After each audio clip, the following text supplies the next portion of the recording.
Hello guys, this is Autosocials and today I'm gonna show you how you can dispute a transaction over on PayPal.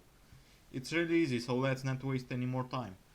So once you're logged into your PayPal account and on the main page, you're gonna wanna go on the top right corner, right here, where it says more, next to send and request, the icon with three little dots, and press on it.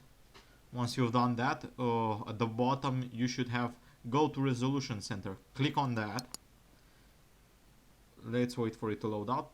Now that you're here at the resolution center, you should click on report a problem in the middle.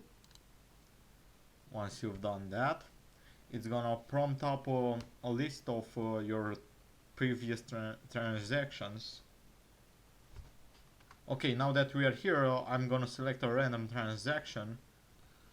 Let's say I select this transaction, and once I've done that, I should press continue. Once you're here, you should press I want to report unauthorized activity. Once you get here, you should scroll down and press continue. And once you get here, you should describe the issue that you're having and just press continue. And that's all there is to it, guys. I hope you enjoyed it. See you in the next one. Cheers.